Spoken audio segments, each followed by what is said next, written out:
dipersembahkan oleh Luwak White Coffee.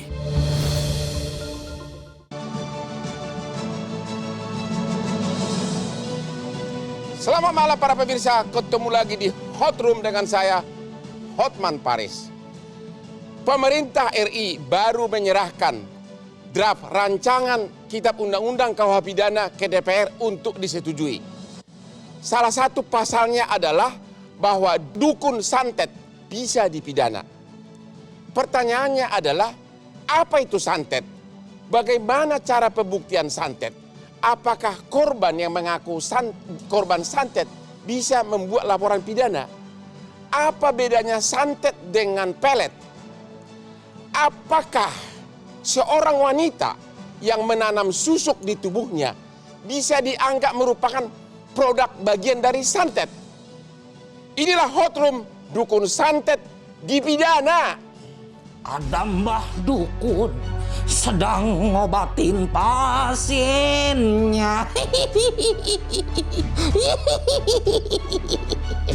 Praktik perdukunan masih bisa dibilang marak di Indonesia.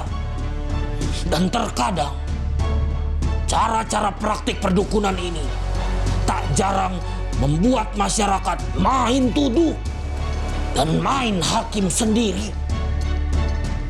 Makanya nih, dibuatlah pasal mengenai hal-hal yang berhubungan dengan ilmu gaib dalam RUU KUHP, di mana dukun-dukun yang dapat mengakibatkan penderitaan atau menyakiti orang lain bisa dipenjara.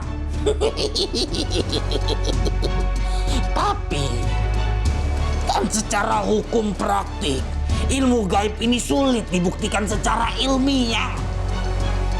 Kalau pendapat dari Hoters gimana nih? Apakah pasal dalam RUU KUHP ini harus ada? Ataukah ini adalah pasal yang mubazir? Kalau Mr. Yusi, no comment aja ya. Karena Mr. Yus takut. Takut.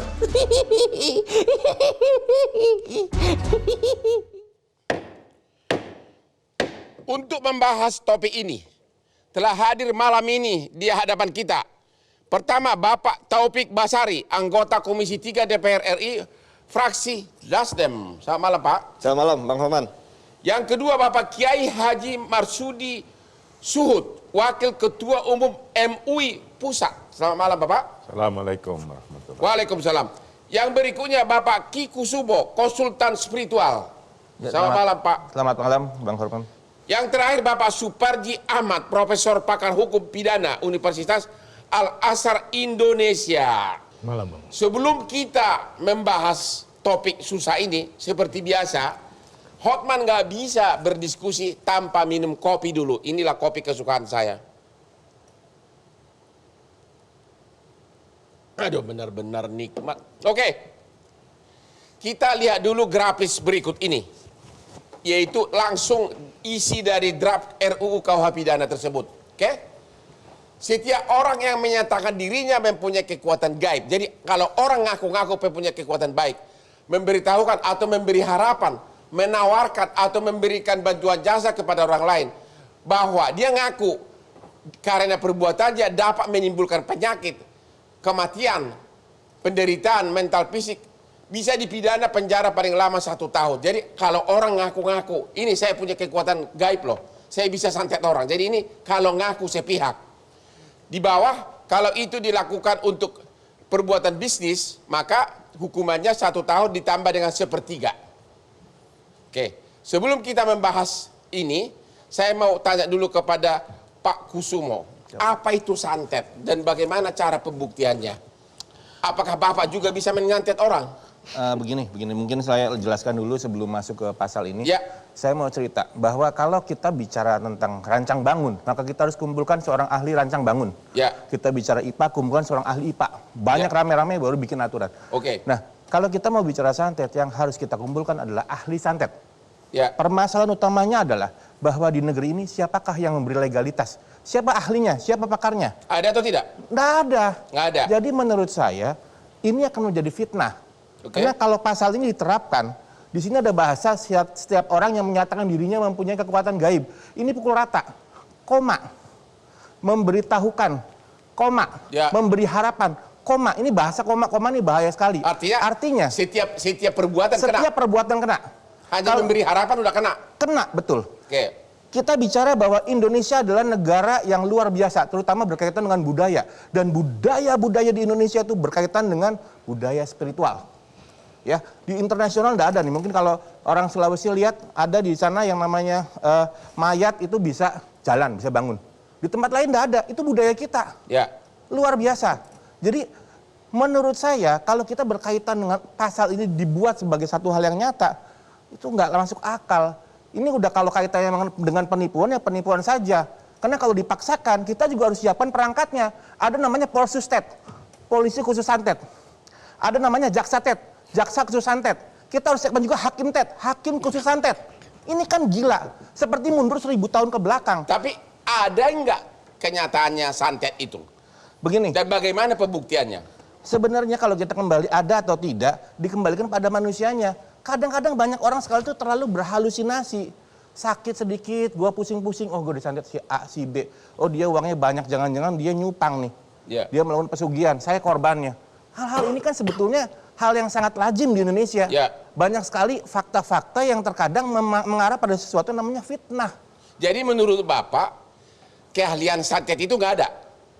Bukan tidak ada, tapi orang yang bisa santet biasanya sih diem-diem aja nggak ngomong. Ya, Gua tapi mau kan culik kalau orang. memang ada berarti bisa dipidana dong.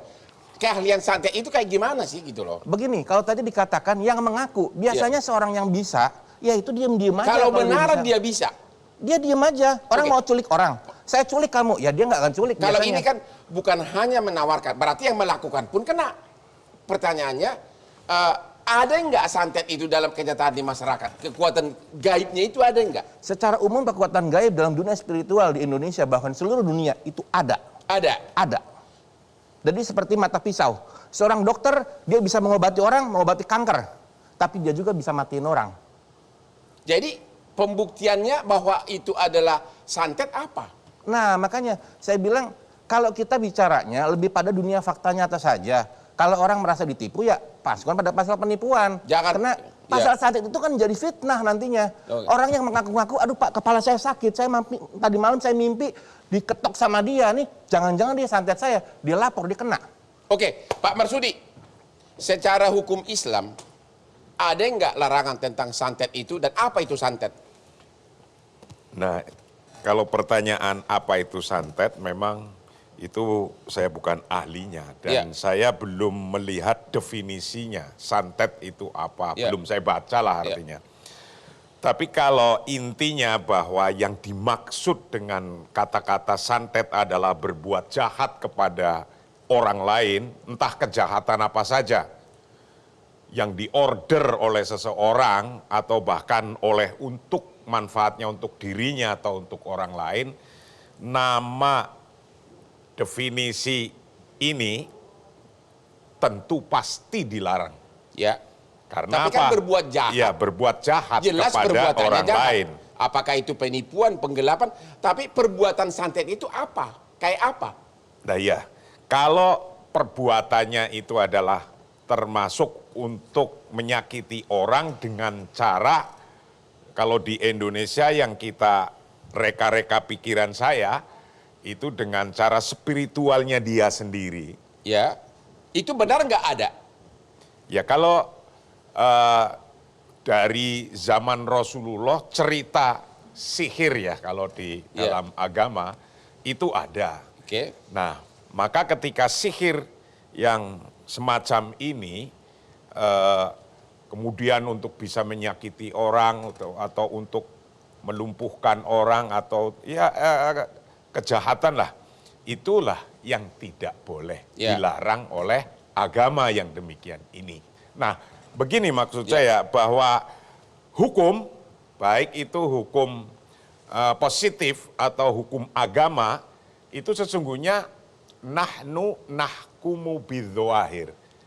Kita ini menghukumi apa saja dengan yang zahir, yang bisa kita lihat, kita analisis, kita bisa nyatakan dengan sesuatu yang nyata. Kalau sesuatu yang nggak bisa dibuktikan, ya susah. Bedanya santet sama dukun apa? Kan sampai sekarang Nah, ini di sini apalagi kata dukun, ya, itu akan runyem lagi. ya, Kalau definisi dukun itu apa? Wong tukang lahirin bayi saja, membantu bayi lahir, ya, itu dipanggil dukun. Sekarang ini lebih-lebih berkembang itu. ya. Jadi ada dukun dipanggil kiai, ada kiai dipanggil dukun.